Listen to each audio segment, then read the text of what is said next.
계속해서 이번 시간에는 그 재무상태표에 관련된 개정에 대해서 다시 한번 더 학습하도록 하겠습니다. 재무상태표에 나타날 수 있는 개정 항목들은 크게 세 가지지요. 손익, 자산, 부채, 자본, 내가 왜 이러나. 자산, 부채, 자본. 자산, 부채, 자본입니다. 재무상태표에 나타나는 개정 과목은 자산, 부채, 자본이다. 차변의 자산, 대변의 부채, 자본. 자, 먼저 여러분들 그 교환 5페이지를 보면은 재무상태표 규정 정의 여러 번 이야기를 했죠. 기간 개념이 아니고 이거는 재무상태표는 상태니까 from to 이렇게 변동, 언제부터 언제까지의 변동사항이 아니고 일정 시점의 상황을 나타내는 겁니다. 그러니 상태잖아요. 시점 개념입니다. 정태 개념입니다. 동태가 아니고 정태의 대응은 동태잖아요. 손익계산서는 동태 개념인데 언제부터 언제까지 변동사항. 그래서 재무상태표는 정태 개념입니다. 일정 시점의 정태죠. 일정 시점이니까. 2020년 12월 31일 현재 상태.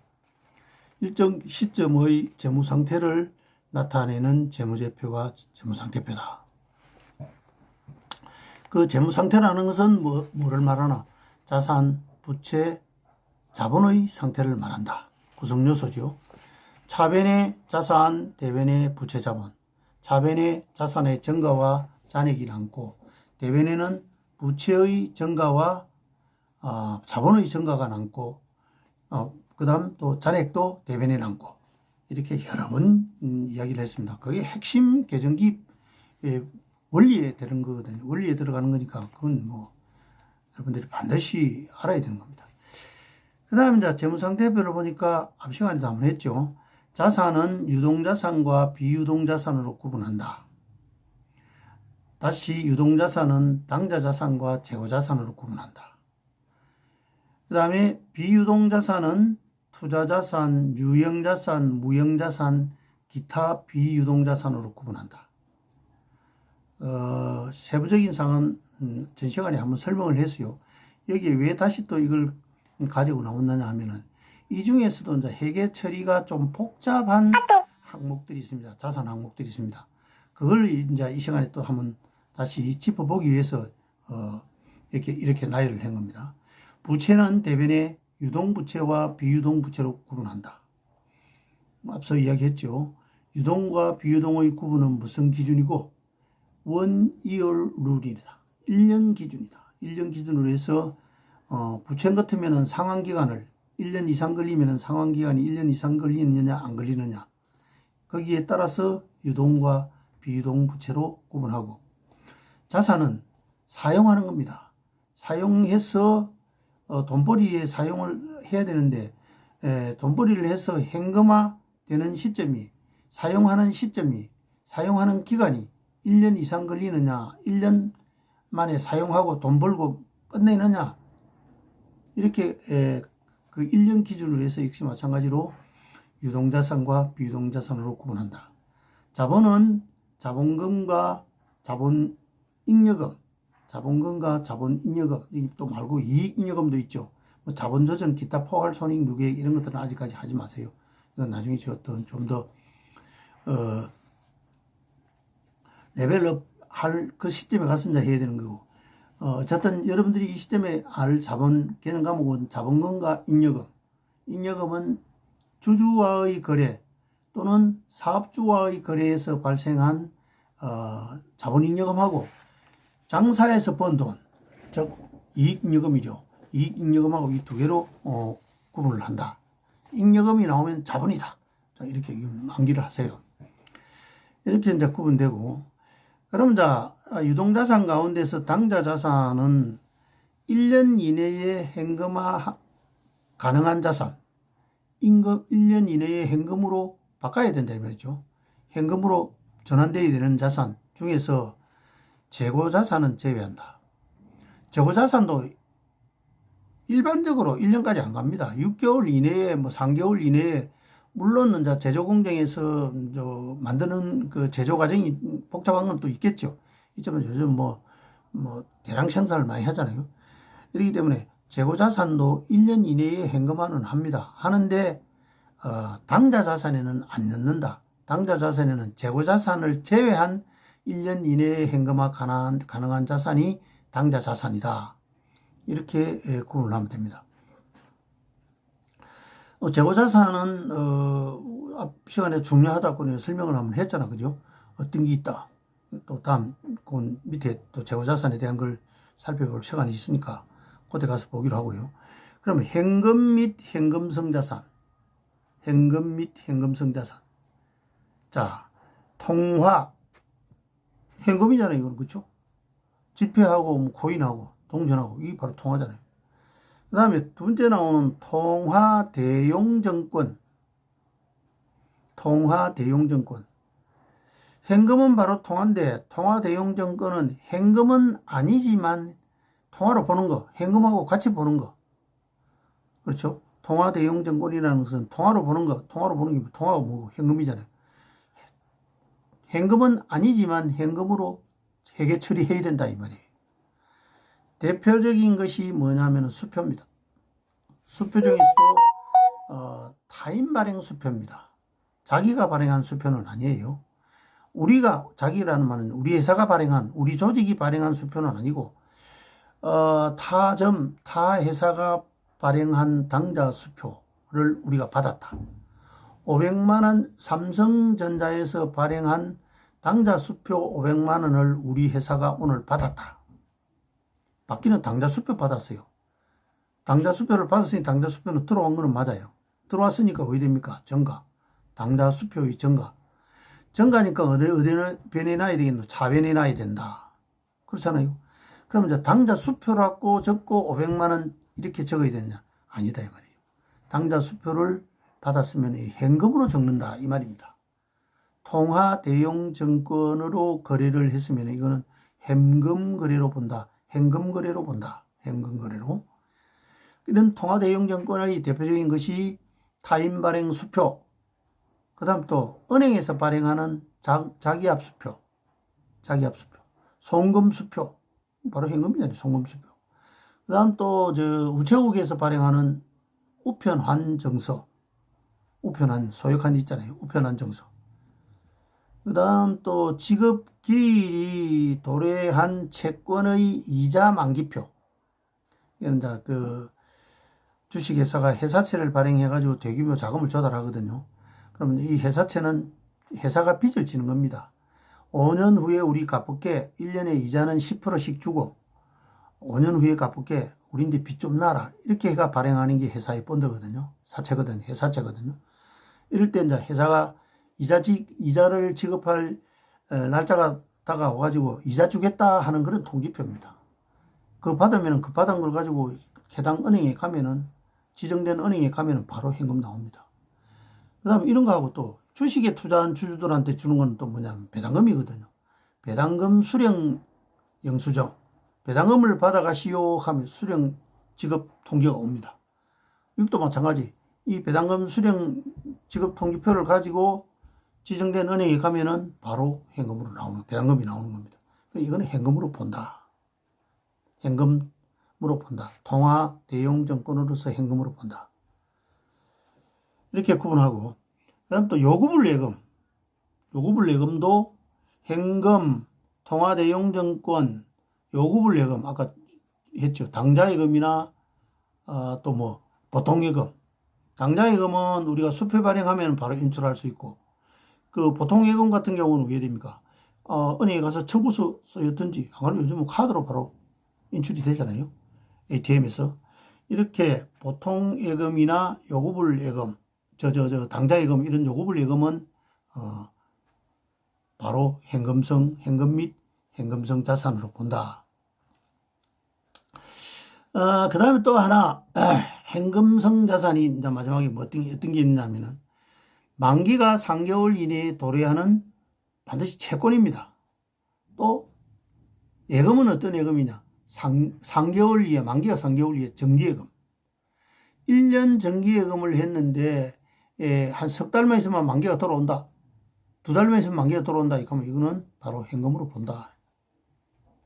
정기예금이 돼 있는데 지금 한 달, 뭐 석 달 후에는 이게 뭐 만기가 돌아온다. 이거면 뭐로 바꿔야 되겠어요? 현금으로 바꿔야 되겠죠. 차변의 현금, 대변의 정기예금. 마찬가지죠. 그럼 현금으로 보니까. 이렇게 다시 한번 정리하면은, 현금 및 현금성 자산에는 통화 대용증권, 요구불예금, 그 다음 마지막에 나오는 현금성 자산은 뭐라 그랬어요? 만기가 3개월 이내에 도래하는 채권이 주로 많아요. 그 다음에 정기예금, 만기가 3개월 이내에 도래하는 정기예금. 이거는 현금성 자산으로 본다. 현금성 자산. 채권입니다. 채권, 만기. 주식은 만기가 없어요. 채권이라야 만기가 있죠. 이런 현금성 자산에 대한 거는 뭐 이론 시험에 잘 나온다고 이야기했잖아요. 물론 여러분들은 뭐 시험 칠 일은 없겠지만 이 현금성 자산은 새로 만들어진 데가 얼마 안 된 개정 과목들입니다. 그 다음에 이제 단기 금융 상품입니다. 장기가 아니고 단기 금융 상품이에요. 정기예금 1년 이내에 만기가 오는 거예요. 이거는 정기예금 뭐 9개월 있으면은 11개월 있으면 만기가 된다. 정기적금 뭐 11개월 있으면 만기가 된다. 양도성 예금증서. 정기예금증서는 증서인데 이거를 예금증서를 팔 수 있는 거예요. 양도할 수 있는 거다. 환매채. 또 이런 거 다 설명할 거면 어려운데 환매를 조건으로 하는 채권인데 환매채는 원래는 이게 환매 조건부 채권이에요.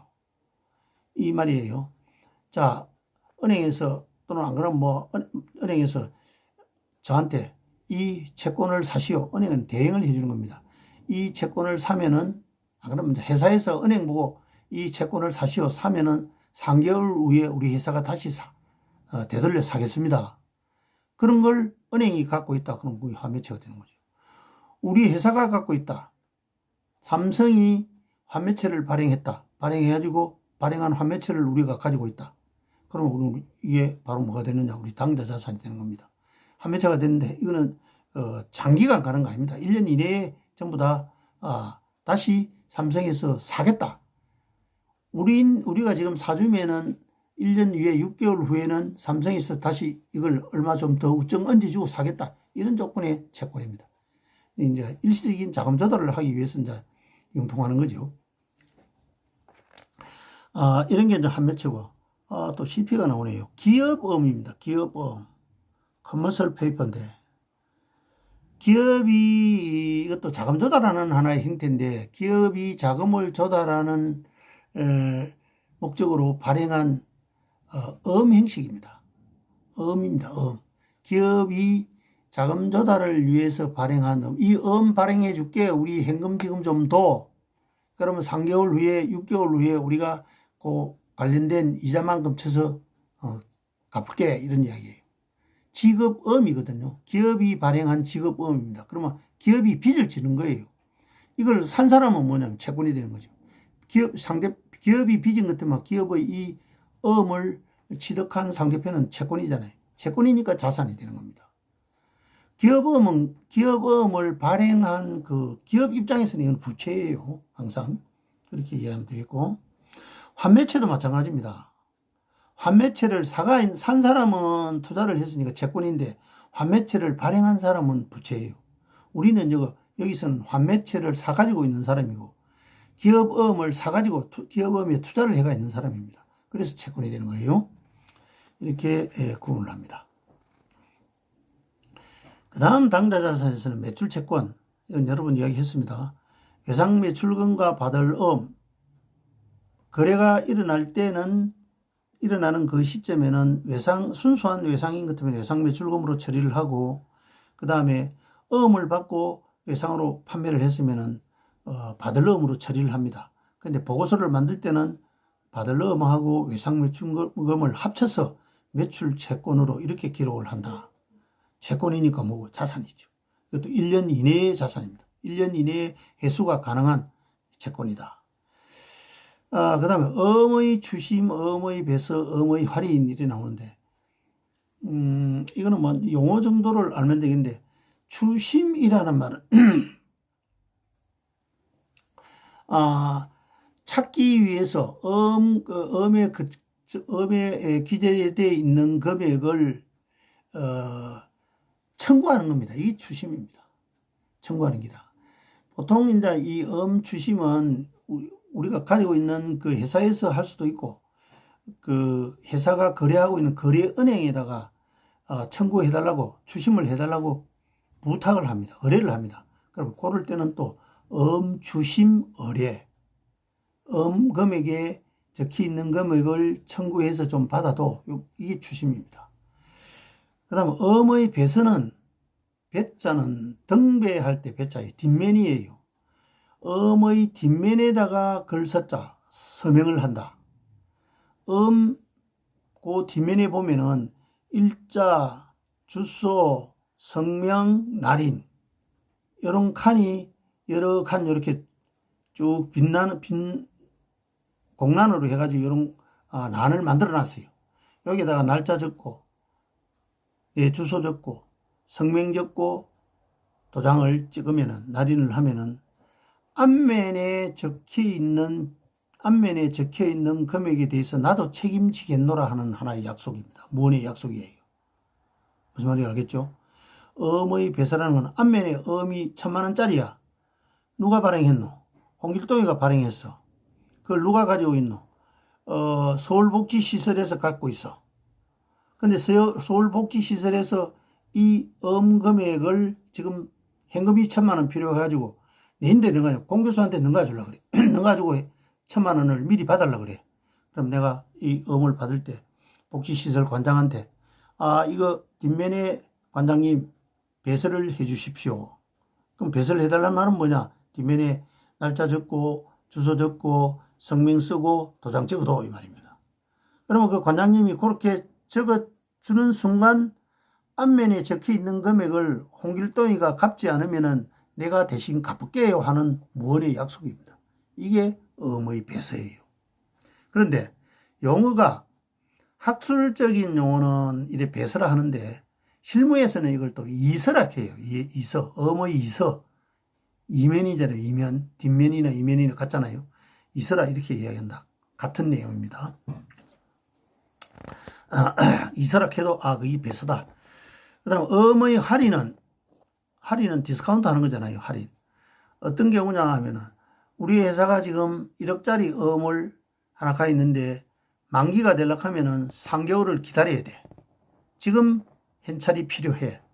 그럼 어떻게 되나? 현금으로 바꿔야 되잖아요. 그럼 현금으로 바꿀 거면 좀 왜 되는데? 우리가 주로 거래하는 은행에 갑니다. 은행에 가가지고 이 이거 홍길동이가 발행한 1,000,000원짜리인데 좀 할인해 주시오. 그러면 이제 은행에서는 홍길동이라는 작자는 모릅니다. 모르지만 우리하고 거래를 하고 있으니까, 우리 회사하고 거래를 하고 있으니까 우리를 보고 할인을 해주는 거예요. 그러면 이제 3개월 1,000,000원에 대한 3개월 이자 딱 띄고 1,000,000원 다 안 내줍니다. 그러면 이자가 예를 들어서 50만원이다 그런 것 같으면 950만원만 내주겠죠. 이런 걸 엄의 디스카운트 할인이라고 그래요. 엄의 할인. 할인을 할 때도 은행에서 반드시 내한테 우리 뒷면에다가 배설을 해 주십시오. 그럼 나는 뒷면에다가 날짜 적고 주소 적고 우리 회사 이름 적고 내 이름 적고 이렇게 해야만이 은행에서도 돈을 할인해서 지급을 해줍니다. 이게 엄의 할인이에요. 그럼 그 다음에 대손 회계라는 말이 나옵니다. 이거는 대손이라는 말은 사실은 회계라는 말은 손익계산서에 갈 회계처리인데 뭐에 대한 평가냐 하면은 채권에 대한 평가거든요. 채권에 대한 평가이기 때문에 이제 이 채권은 무슨 계정이고 자산 계정이잖아요. 자산 계정이다. 외상매출금 받을 건은 전부 채권이에요. 미수금, 외상매출금, 받을 그죠? 대여금, 대여금도 뭐 장기 대여금도 있겠고 단기 대여금도 있겠죠. 이런 대여금 이런 거 전부 받을 거를 100% 다 받으면 가장 좋겠죠. 그런데 꼭 보면은 떼이는 경우가 있어요. 요 떼이는 거 요걸 뭐라 하느냐 하면은 또 떼먹고 가는 놈 뭐 막을 길이 없잖아요. 떼먹고 뭐 죽어버렸다. 사망해버리다. 뭐 무덤에 가서 돈 내놓으라 한다고 돈 내놓겠어요. 죽은 사람이 뭐 이미 안 되잖아요. 이런 불강력적인 일들이 이 경제 생활을 하다 보면 생길 수가 있습니다. 그걸 이제 추정을 해서 비용으로 넣자. 추정을 하는 거는 결산 때 합니다. 퉁치가 하거든요. 매일 얼마씩 떼먹고 하는 놈이 조금 생길 것 같기는 같은데 일일이 매일 그 추정 못 하잖아요. 그래서 그걸 연말에 잔액, 채권 잔액 가지고 추정을 내가 하고 중간에 이제 떼먹고 갚고 확정되는 게 경우가 있습니다. 그럴 때는 이제 대손 비용을 처리해야 됩니다. 차변의 대손상과 대변의 채권. 자, 우리가 5천만 원짜리의 외상값 받을 때가 있는데 외상으로 팔은 데가 뭐 예를 들어서 갑을상사에 5천만 원 외상 팔았는데 갑을상사가 부도가 나고 파손이 되고 부도 났다고 해서 바로 이거 대손 처리는 안 합니다. 끝까지 뭐 돈 내놔라고 청구권 행사를 하죠. 근데 6개월 이상 지나봤다. 그 갑을상사에서 발행한 5천만 원짜리가 이제 청구를 아무나 해봐도 안 된다. 부도가 난 지가 6개월 지나버렸어. 그러면 이때는 이제 이거 포기해야 된다. 못 받는다. 이럴 때 대손 처리해야 되는 겁니다. 그럼 대손이라는 말 자체는 뭐가? 빌려준 대자, 채권이라는 말이죠. 빌려줬으니까. 대여한 거, 빌려준 거. 그 다음에 이제 채권이라는 이야기예요. 손해를 봤다. 빌려준 거 손해를 본 게 뭐겠어요? 떼인 거잖아요. 이런 거는 주로 빌려준 거는 뭐고 전부 다 채권에서 발생하는 거다. 그래서 여기 대손 해결을 전하는 겁니다. 기중에도 떼일 수 있고 기말에는 추정을 하고 우리가 지금 100억 외상값 받을 게 있는데 과거의 경험으로 보니까 한 1억은 띄더라. 1%는 띄더라. 떼이는 거 이걸 자산으로 나눠놓으면 자산을 과대계산해 놓은 겁니다. 그렇잖아요. 자산을 과대계산해 놓은 겁니다. 그러면 이거 옳은 건실한 재무 상태를 못하는 떼일 거는 떼인다고 포기를 하자. 그럼 자산을 100억으로 적는 게 아니고 채권을 99억으로 적자. 좀 정확성을 기하자 하는 그런 측면에서 연말에 결산 시점에 이렇게 채권에 대해서는 추정을 합니다. 떼일 걸. 요게 대손해이다. 그다음 재고자산은 분류는 이미 이야기했죠. 상사기업인 것 같으면 재고자산이 상품이고 제조기업인 것 같으면은 창고에 제조 공정에 투입되기 위해서 원료, 재료, 원재료, 그 다음에 공정에 투입돼 가지고 완성되지 않은 거, 공장에 있는 거, 공장에서 지금 가동 중에 있는 거, 제공품 이런 것들을 전부 합쳐서 재고자산이라 한다. 재고자산은 1년 이내의 유동자산이지만 반드시 이거는 당좌자산에는 들어가지 않는다. 당좌자산에는 들어가지 않는다. 이 재고자산이 결국은 이제 팔리지면은 이제 결국 뭐가 되는 겁니까? 판매되면은 수익 실현되는 거죠. 수익 실현된다는 말이 돈벌이가 되는 거잖아요. 다 이 자산은 돈 벌려고 가있다 했잖아요. 상품은 왜 가 있노? 돈 벌려고. 어떻게 해가 돈 벌어? 팔아가지고. 판매를 해야 재고자산은 수익이 실현되는 겁니다. 그럼 취득 원가는 어떻게 산정하느냐? 자, 바로 한번 내가 거기 공안에 여러분들 적으세요. 취득 원가는 이꼬로. 취득 원가는 이꼬로 매입 가액, 실제로 구입한 상품 또는 원재료의 구입 가액이 있겠죠. 구입 가액 플러스 매입재 비용, 매입재 비용을 합친 게 취득원가가 된다. 다시 한번 더요. 취득가액 플러스 매입재 비용 마이너스 매입 애누리 및 환출. 사과가 와가지고 바꾸시겠다.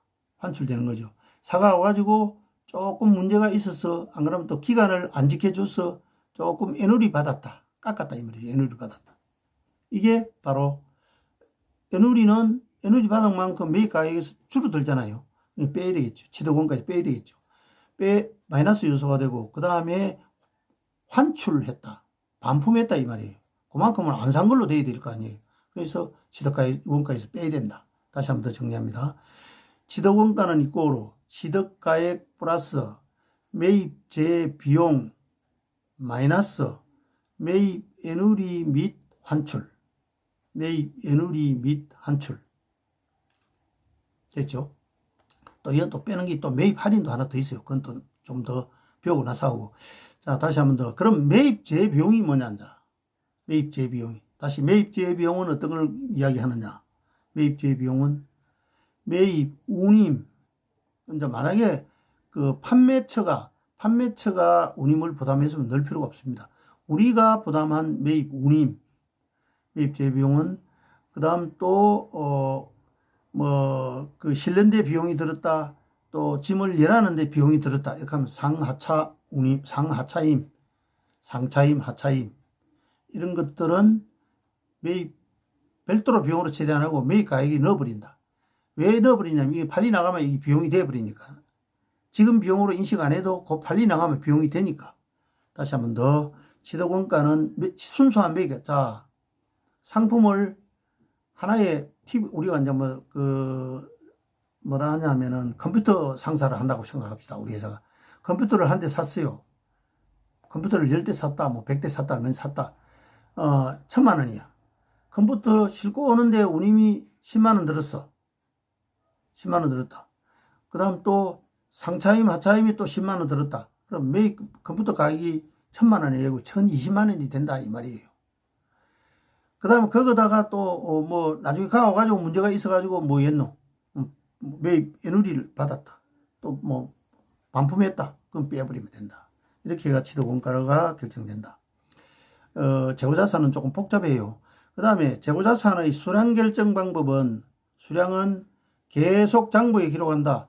정기에 넘어온 수량, 기초 수량, 단기에 매입한 수량, 그 다음 또 반기에 판매한 수량, 이거로는 남는 수량. 이걸 다시 정리하면은 기초 재고 수량 플러스 단기 매입 수량 마이너스 판매 수량 이꼬르는 기말 재고 수량이 된다. 수량은 이렇게 결정한다. 계속 기록에 의해서 수량을 재고자산 기말 재고 수량을 결정한다는 말이고 실질 재고자산은 창고에 가서 실질 카운트 해본다 이 말이에요. 그러면 자 기초 재고 수량 플러스 단기 매입 수량 마이너스 기말 재고 수량 이거 위에는 실제로 재고 조사를 해가지고 기말 재고 수량을 파악한다. 그러나 나머지는 뭐 되노? 판매 수량. 원가의 흐름은 재고자산의 단위 원가 결정 방법은 세 가지가 있어요. 원가와 시가와 저가. 원가와 시가와 저가가 있는데 시가와 저가는 거의 대부분 안 씁니다. 주로 원가법으로 사가 올 때 얼마 주고 사가 왔나 단위 원가법으로 쓴다.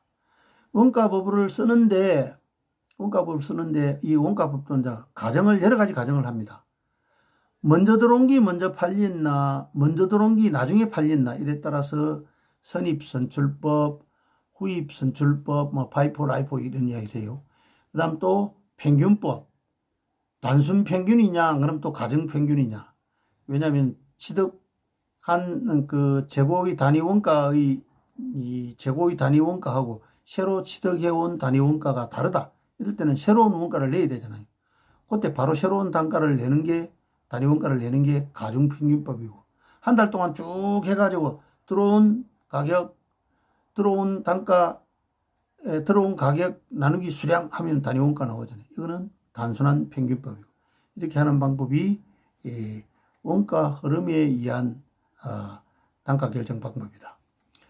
그 다음 감모 손실과 평가 손실은 언제 하느냐.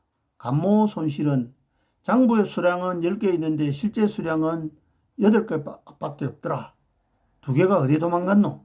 원인 규명을 해봐야 됩니다. 그래도 못 찾는다. 이럴 때는 이제 감모 수량을 합니다. 그러니까 뭐가 많노?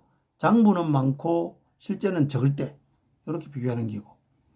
그다음 평가 손실은 장부에 적혀 있는 단위 원가하고 지금 시가하고 우리가 살 때는 100원 주고 샀는데 지금 120원 할 수도 있을 거고 120원 기분 좋겠죠. 우리 100원 주고 산 공기 120원 가격이 올라 버렸으니까. 그리고 또 지금 살려고 하면 120원 줘야 되는데 우리는 그 당시에 100원 주고 샀으니까. 반대로 우리가 상견은 100원 주고 샀는데 지금은 90원밖에 못 받는다. 90원 주면 살 수 있다.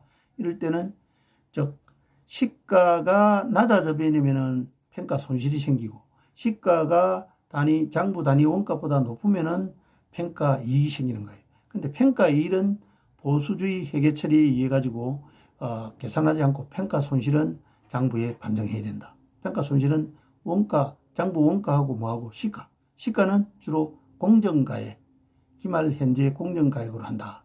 공정가액은 또 다음에 또 한번 설명을 하겠습니다. 자, 여기까지 하고 조금 쉬고요.